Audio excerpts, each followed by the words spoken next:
တင်းရဲ့ဘောမှာတခါမှမမြင်ဘူးတဲ့ရုပ်ရှင်တကားကိုကြည်ဘူးခြင်းပါသလားဒါပေမဲ့ဒီရုပ်ရှင်ကိုရုပ်ရှင်ရုံတွေမှာပြသနေတာမဟုတ်ပါဘူးဇွန်လရဲ့တိတ်ဆိတ်တဲ့ညဘက်အချိန်တွေမှာတဘာဝတရားကကိုရိုင်းဒရိုက်တာလုပ်ပြီးတော့ရိုက်ကူးနေတာပါဒီနေ့မှာတော့ညသကောင်ရဲ့ပကြီးစရာလေးတွေလို့တင်စားရမယ်ပိုးဆုံးကျူးလေးတွေရဲ့လျှို့ဝှက်ချက်တွေနဲ့ဒီဂျွန်လာကသူတို့အတွက်ဘလို့အရေးပါလဲဆိုတဲ့အကြောင်းတွေကိုကျွန်တော်တို့ Eco Discovery Channel နဲ့အတူတူလေ့လာကြည့်လိုက်ရအောင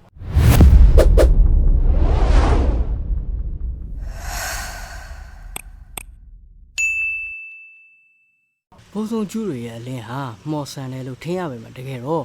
့ဒါစိတ်ဝင်စားစရာကောင်းတဲ့သိပ္ပံပညာတစ်ရပ်ပါ။ဘာကြောင့်လဲဆိုတော့သူတို့ရဲ့ဝမ်းပိုက်ထဲမှာလူစီဖရမ်လို့ခေါ်တဲ့ဓာတ်ပစ္စည်းတစ်မျိုးကိုအောက်ဆီဂျင်နဲ့ဓာတ်ပြုတ်ပြီးအလင်းထုတ်လွှတ်လိုက်လို့ပါ။အဲ့ဒါတော့ပိုပြီးစိတ်ဝင်စားစရာကောင်းပြီးတော့သိပ္ပံပညာရှင်တွေကိုအံ့ဩစေတဲ့အချက်တစ်ချက်ကတော့သူတို့ရဲ့အလင်းဟာမပူပဲ100%အေးမြတဲ့အလင်းအောင်ဖြစ်နေတာပါ။ဒါဆိုဒီဂျွန်လာကပိုးဆုံးကျူးတွေအတွက်ဘာကြောင့်အရေးပါတာလဲဆိုတာကိုဆက်လက်ပြီးလေ့လာကြည့်ရအောင်။ဇွန်လာကပိုးဆုံးကျူးလေးတွေအတွက်တက်ဝင်လှုပ်ရှားမှုအရှိဆုံးနဲ့အရေးကြီးဆုံးကာလတစ်ခုဖြစ်ပါတယ်။ဘာကြောင့်လဲဆိုတော့ပိုးဆုံးကျူးအများစုအတွက်တော့ဇွန်လဟာသူတို့ရဲ့မျိုးဆက်ပြန်ပွားနိုင်ရဲ့အတွက်အရေးပါဆုံးအချိန်ကာလတစ်ခုဖြစ်နေလို့ပါ။ပိုးဆုံးကျူးတွေအလင်းအောင်ထုတ်လို့ရခြင်းရဲ့အဓိကအကြောင်းရင်းတစ်ခုကလည်းသူတို့ရဲ့ဘဝလက်တွဲပုံကိုရှာဖွေဖို့အတွက်ဖြစ်ပါတယ်။အခုလိုဇွန်လရဲ့အချိန်မှာတော့ပိုးဆုံးကျူးအထီးတွေကလေထဲမှာပြန်တန်းရဲ့နဲ့တီးတဲ့အလင်းရောင်ပုံစံပတ်တန်များကိုထုတ်လို့ပြီးတော့မိပြကြပါတယ်။အဲ့ဒီအချိန်မှာအမများကတော့မြေပြင်ပေါ်မှာနေပြီးနေရယူကအဲ့ဒီအချက်ပြမီးတွေကိုပြန်လဲတုံ့ပြန်ကြပါတယ်ဇွန်လရဲ့ပတ်ဝန်းကျင်အပူချိန်နဲ့ဆိုထိုင်းစားကပိုးဆုံးကျူတွေမျိုးပွားဖို့အတွက်အသစ်တော်ဆုံးဖြစ်နေလေရှိပါတယ်ပိုးဆုံးကျူတွေကဆိုးတဲ့ပတ်ဝန်းကျင်ကိုနှစ်သက်ကြပါတယ်မိုးရွာပြီးတဲ့နောက်ပိုင်းမှာမြေပြင်နဲ့လေထုရဲ့ဆိုထိုင်းစားမြင့်မားနေခြင်းကသူတို့ရဲ့တက်တန်းတစ်လျှောက်ရှင်သန်မှုနဲ့မျိုးပွားဖို့အတွက်ကိုများစွာအထောက်အကူပြုနေတာကိုတွေ့ရပါတယ်ပြီးတော့ဒီဇွန်လဟာပိုးဆုံးကျူးတွေကိုလူအများဆုံးသတိထားမိတဲ့အချိန်လည်းဖြစ်ပါတယ်အပူပိုင်းဒေသတွေမှာမိုးဦးကျခြင်းနဲ့ညဘက်ပိုင်းတွေမှာစူပေါင်းပြတ်တန်းနေကြတဲ့ပိုးဆုံးကျူးတွေကိုမြင်တွေ့နိုင်ခြင်းကိုဇွန်လကိုကပိုးဆုံးကျူးတွေနဲ့ဒွန်တွဲပြီးတော့မှတ်မိစေပါတယ်ဇွန်လရဲ့ညအချိန်တွေမှာပိုးဆုံးကျူးတွေကြောင့်တဘာဝပတ်ဝေးခြင်းဟာအလွန်တရာမှစိတ်ကူးရင်ဆန်ပြီးမော်ဆန်တဲ့မြင်ကွင်းမျိုးကိုဖန်တီးပေးလေရှိပါတယ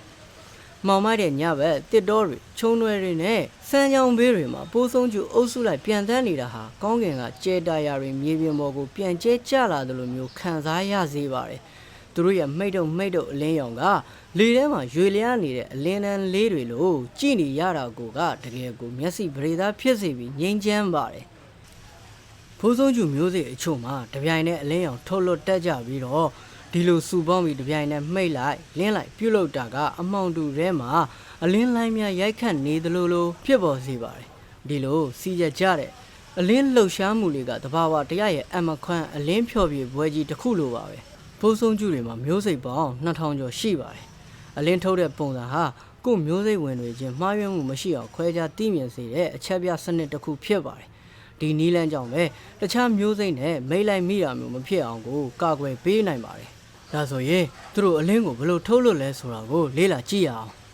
်ပိုးဆုံးကျူးတွေကသူတို့ရဲ့ဝမ်းပိုက်ပိုင်းမှာရှိတဲ့အထူးပြုလုပ်ထားတဲ့အင်္ဂါအစိတ်ပိုင်းတစ်ခုကနေတဆင့်ဇီဝဓာတ်ပြုတ်မှု chemical reaction ကိုအသုံးပြုပြီးအလင်းထုတ်တာဖြစ်ပါတယ်ဒီဖြစ်စဉ်ကိုအစစ်စစ်ရှင်းပြရမယ်ဆိုရင်အလင်းထုတ်ဖို့အတွက်အဓိကအနေနဲ့အစိတ်ပိုင်း၄ခုလိုအပ်ပါတယ်ပထမတစ်ခုကတော့ luciferin ပါဒါကအလင်းရောင်ကိုဖြစ်ပေါ်စေတဲ့အဓိကဓာတ်ပစ္စည်းပါဒုတိယတစ်ခုကတော့ luciferase ပါဒါကတော့အလင်းဖြစ်ပေါ်တဲ့ဓာတ်ပြုတ်မှုအမြန်နှုန်းကိုထိန်းချုပ်ပေးတဲ့အင်ဇိုင်းဖြစ်ပါတယ်တတိယတစ်ခုကတော့အောက်ဆီဂျင်ပါပိုးဆုံးကျူးတွေကလေထဲကအောက်ဆီဂျင်ကိုသူတို့ရဲ့ခန္ဓာကိုယ်ရဲ့အသက်ရှူလမ်းကြောင်းကနေတဆင့်စုပ်ယူပြီးတော့အလင်းထုတ်တဲ့နေရာမှာ drug ကူပစ္စည်းတစ်ခုအနေနဲ့အသုံးပြုပါတယ်နောက်ဆုံးတစ်ခုကတော့ ATP လို့ခေါ်တဲ့ adenosine triphosphate ဖြစ်ပါတယ်အဲ့ဒါဟာသူတို့အလင်းထုတ်တဲ့ cell တွေရဲ့စွမ်းရည်အရင်းအမြစ်ဖြစ်ပါတယ်ပိုးဆုံးကျူရဲ့ဝမ်းပိုက်ထဲမှာ luciferin နဲ့အောက်ဆီဂျင်တို့တွေ့ဆုံတဲ့အခါမှာ luciferase အင်ဇိုင်းကဓာတ်ပြုတ်မှုကိုနှိုးဆွပေးပါတယ်ဒီအချိန်မှာစွမ်းရည်တွေထွက်ပေါ်လာပြီးတော့အဲ့ဒီစွမ်းရည်ကိုအလင်းရောင်ဖြစ်ပြောင်းလဲလိုက်တာပါဒါပေမဲ့ထူးဆန်းတဲ့အချက်ကသူတို့ထုတ်လွှတ်လိုက်တဲ့အလင်းကကျွန်တော်တို့အိမ်မှာသုံးနေတဲ့မီးသီးတွေလို့မပူပဲလုံးဝအေးမြနေတာပါပိုးဆုံးကျူတွေကတော့စွမ်းရည်ရဲ့96%ကနေပြီးတော့98%အထိကိုအေးမြတဲ့အလင်းအဖြစ်ပြောင်းလဲနိုင်ပါတယ် အပူရက်အလွန်နှဲပါတဲ့အတွက်သူတို့ရဲ့1 byte ကြွက်သားတွေဟာမလောင်ကျွမ်းပဲတောက်ပနေနိုင်တာဖြစ်ပါတယ်ဒါကြောင့်ဒီအလင်းကိုအေးမြသောအလင်းကိုလိုက်လို့ခေါ်ကြပါတယ်သူတို့အလင်းကိုဘယ်လိုထိန်းချုပ်လဲဆိုတော့ပိုးဆုံးကျူးတွေဟာသူတို့အသက်ရှူတဲ့လမ်းကြောင်းကိုကျုံလိုက်ဆန့်လိုက်လှုပ်ခြင်းအပြင်1 byte ထဲကိုဝင်ရောက်လာတဲ့အောက်ဆီဂျင်ပမာဏကိုထိန်းချုပ်ပါတယ်အောက်ဆီဂျင်များများဝင်ရင်အလင်းပိုတောက်ပါလာမယ်အောက်ဆီဂျင်ကိုရပ်တန့်လိုက်ရင်အလင်းငြိမ်သွားမယ်ဒီနည်းနဲ့ပဲသူတို့ကမှိတ်တုံအလင်းပေးတဲ့စီးချက်ပတ်တန်းတွေကိုဖန်တီးနိုင်တာဖြစ်ပါတယ်ဒါပေမဲ့ဝမ်းနဲ့စရာကောင်းတာတစ်ခုကတော့ကမ္ဘာတဝန်းမှာပိုးဆုံးကျူးတွေဟာမျိုးတုံးသွားသလောက်ကိုရှိနေပါပြီဒါပေမဲ့ကျွန်တော်တို့မြန်မာနိုင်ငံမှာပိုးဆုံးကျူးတွေကိုအခုချိန်ထိမြင်တွေ့နေရပါသေးတယ်ဒါပေမဲ့မြန်မာနိုင်ငံရဲ့မြို့ကြီးတွေမှာကတော့ပျောက်ကွယ်သွားခဲ့ကြပါပြီကျွန်တော်ဒီကနေပြီးတော့အကြံတစ်ခုပေးချင်တာကတဘာဝတရားကိုချစ်မြတ်နိုးသူတွေတော်လန်ခရီးသွားတဲ့သူတွေနဲ့နယ်ဘက်ဒေသတွေမှာနေထိုင်သူတွေအတွက်ကတော့ညဘက်တွေမှာပိုးဆုံးကျူးလေးတွေရဲ့အလင်းအလှအပကိုခံစား권ရနေစေပဲဖြစ်ပါတယ်ဒါကြောင့်တန်ဖိုးထားဖို့ကိုလည်းကြံပေးခြင်းပါတယ်မြန်မာနိုင်ငံမှာပိုးဆုံးကျူးတွေတွေ့ရနိုင်တဲ့အခြေအနေနဲ့နေရာအချို့ကိုလည်းပြောပြပေးခြင်းပါတယ်သူတို့ကိုဘယ်လိုနေရာမျိုးတွေမှာတွေ့ရတတ်တယ်လဲဆိုတာကတော့ပိုးဆုံးကျူးတွေဟာညဉ့်ညမ်းမှုကင်းစေပြီးတဘာဝအတိုင်းရှိနေတဲ့နေရာတွေကိုနှစ်သက်ကြပါတယ်ဥပမာမြေကဘာတွေချောင်းဆက်တွေမှာပေါက်တဲ့တစ်ပင်ကြီးတွေအထူးသဖြင့်မကြီးပင်တွေမှာပိုးဆုံးကျူးတွေအုပ်စုလိုက်စုဝေးပြီးမီးအောင်မိတ်တုံနဲ့တောက်ပနေတာကိုအများဆုံးတွေ့ရတတ်ပါတယ်ပြီးတော့မိုးရာသီကာလတောဆက်တွေစိုက်ခင်းတွေနဲ့လေဝင်လေထွက်ကောင်းပြီးတော့ဆူဆွတ်တဲ့နေရာတွေမှာလည်းတွေ့ရလိမ့်ရှိပါတယ်မြို့ပြရဲ့အလင်းရောင်ညဉ့်ညမ်းမှုနဲ့တဲ့ရွာတွေစပတ်ကင်းတွေနဲ့ဥယျာဉ်ချမ်းမြေတွေမှာပိုးဆုံးကျူးတွေပို့ပြီးထွန်းလင်းတောက်ပနေတာကိုတွေ့ရတတ်ပါတယ်ကံကောင်းတာကကျွန်တော်တို့မြန်မာနိုင်ငံရဲ့ဒေသအများအပြားမှာပိုးဆုံးကျူးတွေကိုတွေ့ရနိုင်ပါသေးတယ်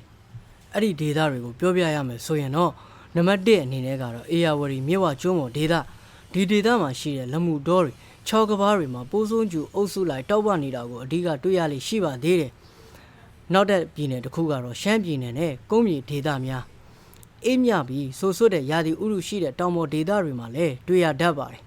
်အပူပိုင်းဒေသမန္တလေးနဲ့အနီးတစ်ဝိုက်ရာသီဥတုအခြေအနေပေါ်မူတည်ပြီးတော့မိုးဥကြကာလတွေမှာရေကန်တွေချောင်းဆက်တွေအနီးနားမှာတွေ့နိုင်သေးပေမဲ့အတော်လေးတော့နည်းသွားပါပြီဒါဆိုရင်သူတို့ကိုတခြားနေရာတွေမှာဘာကြောင့်မတွေ့ရတော့တာလဲကျွန်တော်တို့မြန်မာနိုင်ငံမှာကတော့ပိုးဆုံးကျူတွေကပျောက်ကွယ်သွားတာမျိုးမဟုတ်ပဲသူတို့နေထိုင်ရာပတ်ဝန်းကျင်တွေပြောင်းလဲလာတာကြောင့်လူတွေနဲ့ဝေးရာကိုရောက်သွားတာဖြစ်နိုင်ပါတယ်ဒီလိုဖြစ်ရတဲ့အဓိကအကြောင်းရင်းတွေကတော့အလင်းရောင်ညဉ့်ညမ်းမှုမြို့ပြတွေမှာလမ်းမီးတွေအဆောက်အဦတွေရဲ့အလင်းရောင်တွေအရမ်းများလာတဲ့အတွက်ပိုးဆုံးကျူတွေဟာအဖော်ရှာရခက်ခဲလာပါတယ်နောက်တစ်ခုကတော့ပိုးသက်စေအလွန်ကျွံသုံးဆွဲခြင်းဖြစ်ပါတယ်စိုက်ပျိုးရေးလုပ်ငန်းတွေမှာဓာတုပိုးသက်စေပြီးသုံးဆွဲတာကပိုးဆုံးကျူလောင်းလေးတွေကိုတည်ဆုံးစေပါတယ်ပြီးတော့နေထိုင်ရာကြက်စားရာဒေသပျက်စီးခြင်းမြစ်ချောင်းတွေတူးပေါ်တာတစ်တော်ပြုံးထွေးတာတွေကြောင့်သူတို့ရဲ့မျိုးပွားရာနေရာတွေလည်းဆုံးရှုံးလာပါတယ်အနည်းချုပ်ပြောရမယ်ဆိုရင်မြန်မာနိုင်ငံမှာပိုးဆုံးကျူတွေဟာရှိနေသေးပါပဲဒါပေမဲ့မိတ်ဆွေကပိုးဆုံးကျူတွေကိုအထူးတလဲမြင်တွေ့ခြင်းနဲ့ဆိုရင်တော့မျိုးပြရဲ့အလင်းရောင်တွေစူညံတန်တွေနဲ့ဝေးတဲ့တဘာဝအတိုင်းဆူဆွတ်နေတဲ့ချောင်းဆက်မြေကဘာဒေသတွေစီကိုတွားရောက်လေးလာကြည့်ဖို့ကိုအကြံပြုချင်ပါတယ်ဒါဆိုကျွန်တော်တို့ကသူတို့တွေလုံးဝပျောက်ကွယ်မသွားရအောင်ဘာတွေလုပ်ကြမလဲပိုးဆုံးကျူလေးတွေဟာတဘာဝတရားရဲ့အလှတရားဖြစ်တယ်လို့ဂေယစနစ်အတွက်လည်းအရေးပါတဲ့အင်းဆက်လေးတွေဖြစ်ပါတယ်သူတို့မျိုးဆက်လုံးဝပျောက်ကွယ်မသွားရအောင်ကျွန်တော်တို့လူသားတွေအနေနဲ့အနည်းဆုံးအောက်ပါအချက်တွေကိုကူညီဆောင်ရွက်ပေးနိုင်ပါသေးတယ်နံပါတ်1အလင်းရောင်ညဉ့်ညမ်းမှုကိုရှော့ချခြင်းပိုးဆုံးကျူတွေအတွက်အဓိကအခက်အခဲကလူတွေဖန်တီးလိုက်တဲ့အလင်းဒုတွေပါပဲညဘက်အလင်းရောင်ထိန်းချုပ်ခြင်းအိမ်ထဲမှာရှိတဲ့အလင်းရောင်တွေကိုမလိုအပ်ပဲအပြင်ဘက်ကိုပြန့်နှံ့မသွားအောင်ကာရန်ခြင်းဒါမှမဟုတ်ဘူးဆိုရင်လိုအပ်မှသာဖွင့်ခြင်းမျိုးကိုလှုပ်ဆောင်ပေးနိုင်ပါတယ်နောက်တစ်ခုကတော့လမ်းမီးများတက်နိုင်သမျှမီးအလင်းရောင်အားကောင်းတဲ့မီးသီးတွေအစားအဝါနုရောင်ဒါမှမဟုတ်ဘူးဆိုရင်အောက်ကိုသာထိုးချထားတဲ့မီးလုံးမျိုးကိုသုံးဆွဲခြင်းကပိုပြီးအဆင်ပြေပါတယ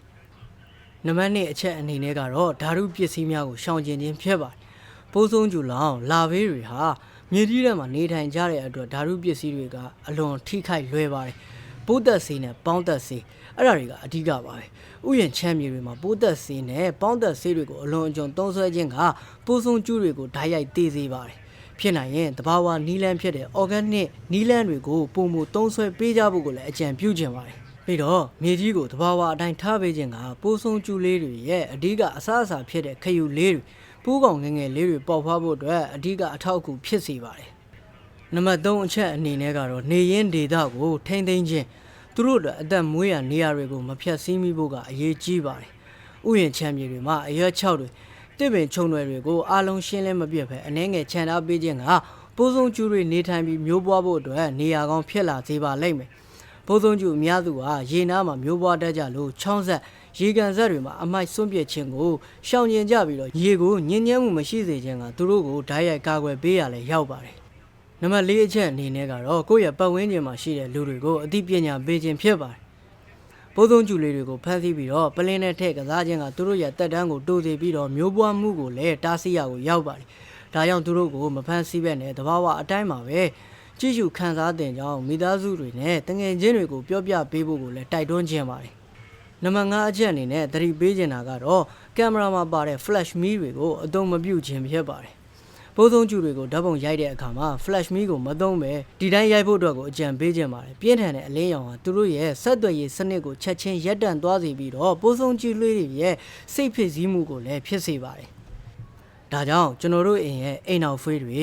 ဥယျာဉ်ချမ်းမြေတွေကိုအနှဲငယ်တဘာဝအတိုင်းထားပေးလိုက်ရုံနဲ့တဲ့ပိုးဆုံးကျူလေးတွေအတွက်ဘေးကင်းရာခိုးလုံရာတစ်ခုဖြစ်သွားနိုင်ပါတယ်သူတို့လေးတွေညတိုင်းလင်းလက်နေဖို့အတွက်တဘာဝတရားကိုပို့ပြီးချစ်မြတ်နိုးဖို့ကိုလည်းလိုအပ်ပါတယ်ဒါကြောင့်ဒီဇွန်လမှာတင့်အိမ်နာကပန်းရံလေးဒါမှမဟုတ်ဘူးဆိုရင်ဆူဆွတ်တဲ့နေရာလေးတွေမှာဒီညင့်ရံရဲ့ပိုးဆုံးကျူလေးတွေရဲ့အမှုပညာကိုသတိထားကြည့်ရှုဖို့ကိုတိုက်တွန်းခြင်းပါတယ်တင်ရောဒီလိုလှပတဲ့ပိုးဆုံးကျူးတွေကိုဘယ်တော့မှနောက်ဆုံးတွေးခဲ့ရတာလဲ comment မှာပြောပြပေးသွားပါအောင်ကျွန်တော်တို့ Ego Discovery Channel မှာအခုလိုပညာပေးဗီဒီယိုတွေကိုအမြဲတင်ဆက်ပေးနေမှာဖြစ်လို့ subscribe လုပ်ထားဖို့မမေ့ပါနဲ့ကျွန်တော်ကတော့ Ego Discovery Channel ရဲ့ပင်တိုင်တင်ဆက်သူ MKD ပဲဖြစ်ပါတယ်အဆုံးထိကြည့်ပေးတဲ့တယောက်ချင်းစီတိုင်းကိုအထူးကျေးဇူးတင်ပါတယ်နောက်ဗီဒီယိုမှာပြန်ဆောင်ကြမယ်ဗျာ